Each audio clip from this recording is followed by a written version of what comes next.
첫 번째 재판 어떤 사건입니까?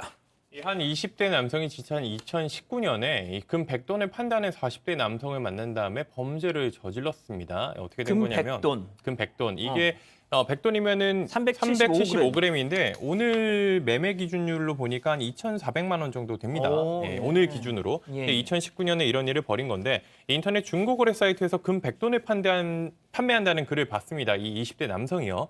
그런 다음에 이 40대 판매자에게 자신이 알려준 장소에서 직거래가 가능한지 물었습니다. 가능하다고 해서 실제로 만났는데 은행이 있는 방향으로 함께 가자라고 하면서 야산으로 유인을 했고요. 판매자의 차에 올라탄 뒤에 대화를 나누다가 이 숨겨둔 둔기를 꺼내서 이 피해자에게 내리쳐서 이 정신을 잃게 했습니다. 그래서 이 판매자가 가지고 있던 이 순금 팔찌와 반지, 목걸이 등 총 한 2,600만 원 상당을 훔쳐서 달아났습니다. 이 피해자는 일단 크게 다친 다음에 정신을 잃었는데 그 이후에 병원으로 치료를 받다가 숨을 거뒀습니다. 자, 이게 손 변호사님 야산으로 그러니까 좀 인적이 없는 곳으로 갔다는 것 자체가 계획 범죄 아닌가요, 이거? 그렇습니다. 지금 강도 살인인데요. 네. 이 범행이 우발적이냐 그렇지 않고 계획적이냐 여부는 유죄를 전제로 할 때 형량을 결정함에 있어서 굉장히 중요한 요소 중에 하나입니다. 그런데 이 범죄를 계획했느냐, 계획 범죄냐 여부를 따질 때는 크게 세 가지 요소를 좀 봐야 될 것 같아요. 예. 첫 번째는 애초에 그 사전에 계획을 수립했냐, 또 실행을 어떻게 할 것인지에 대해서 미리 다 준비를 한 것이냐, 또 사후 조치까지 다 염두에 두었냐 아하. 등을 봐야 되는데 일단 범행 도구를 미리 준비했습니다. 그렇죠. 이거는 계획 범행에 굉장히 중요한 근거가 되고요. 그리고 또 장소 답사까지 미리 했습니다. 또 사후에 어떻게 할 것인지까지 다 사전에 미리 다 계획을 짜놨거든요. 자, 잠시만요. 지금 나가는 장면이 이제 이 피의자가 피해자를 처음 만나는 장면이라고 하네요. 예, 네. 피의자가 피해자를. 이렇게 처음부터 이 범행의 처음부터 마지막까지를 미리 다 계획을 했고 예. 그러한 그 치밀한 준비를 실행한 것이기 때문에 범죄의 질이 굉장히 나쁜 것으로 볼 수 있겠죠. 자, 지금 영상을 보니까 그 조수석도 아니고 뒷자리에 앉네요. 자, 그런데 제가 자료를 읽어봤더니 이 둔기로 폭행을 하면서 이 피해자가 그만 때려라 살려달라 막 애원을 하는데도 계속 했다고 하더라고요, 소장님.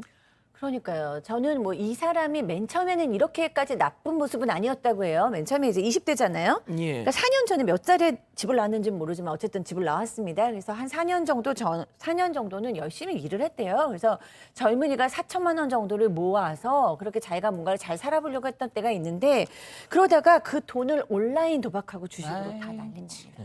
그래서 4천만 원 당연히 다 썼고요. 1,300만 원 정도 이제 빚까지 지니까 그때부터 이제 이런 범죄를 내가 이제 돈 문제를 어떻게 해결하지라고 고민을 하다가 해결한 게 바로 강도인데요.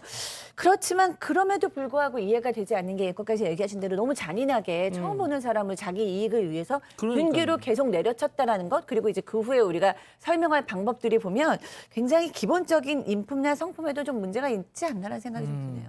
자, 그런데 처음엔 오리무중이었습니다.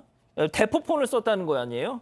자, 그런데 아무튼 이 피해자가 남긴 마지막 진술이 핵심 단서가 됐다고요. 네, 일단 이 피의자, 범행을 저지른 사람은 달아났습니다. 도망쳤는데 그 뒤에 피해자가 이제 크게 다친 다음에 정신을 잃었다가 잠시 뒤에 깨어났어요. 그래서 인근 이제 사람들이 있는 쪽으로 도망가던 중에 행인을 만났습니다. 그런데 크게 다친 상황에서 행인에게 금 100돈을 사겠다는 사람에게 강도를 당했다. 범인은 검정 점포에 180cm 정도 되는 키에 호리호리한 체형에 20대로 보인다. 이 말을 남기고 정신을 잃었습니다. 그리고 병원에 옮겨진 다음에 이틀 만에 결국 숨졌고요.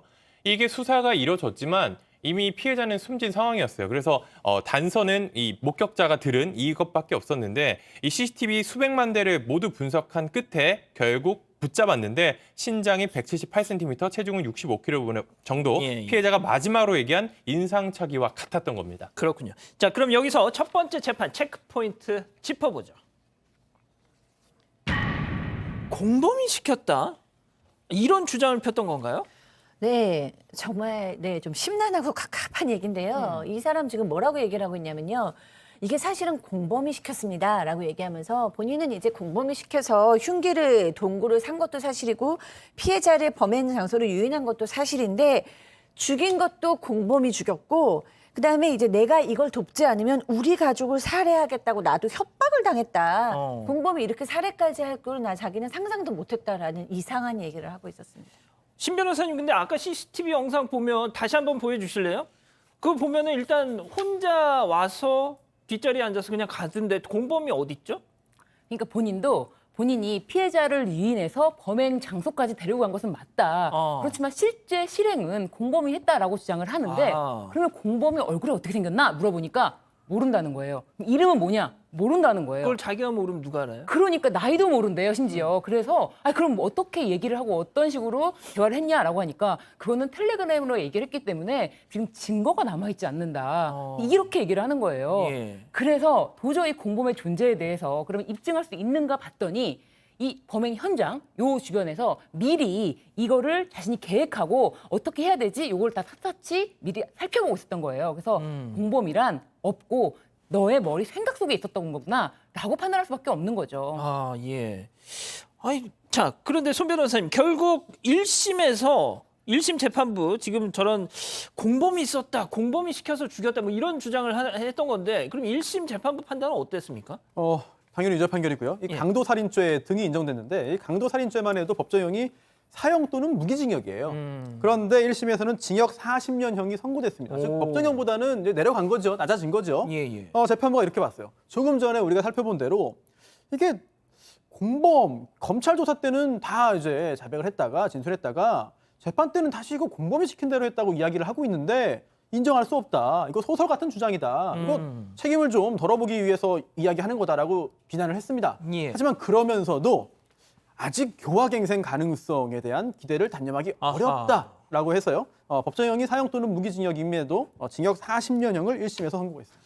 자, 그런데 항소심 재판부의 판단은 조금 달랐다고요? 네, 그렇습니다. 이 항소심에서는 이 사람이 계속해서 공범을 주장하고 아하. 그리고 이 공범을 주장하는 것이 첫째는 사이코패스인가라고 생각해 볼 수도 있고 예. 뭐 내가 아니라 그거는 다른 타인이다라고 주장을 하니까 두 번째는 단순히 죄를 부인하는 것일 수가 있어요. 그런데 이 사람이 정신 이상을 주장하는 것 같지는 않고 단순히 자기가 무거운 형량 40년을 선고받은 것에 대해서 그거 40년을 피하고자 하는 그런 생각밖에 안 드니까 아무래도 이 사람은 갱생의 가능성을 1심에서 봤는데 예, 예. 20대고 근데 아하. 40년 된 60대란 말이에요. 그렇죠. 그럼 60대라면 나와도 굉장히 건장해요. 그럼요. 그렇다면 이 사람은 다시 사회에 나와도 사회에 더 위험한 존재가 될 수 있겠구나 싶어서 아무래도 사회에 나오지 않도록 격리를 해서 아예 무기징역을 선고한 거죠. 그렇군요.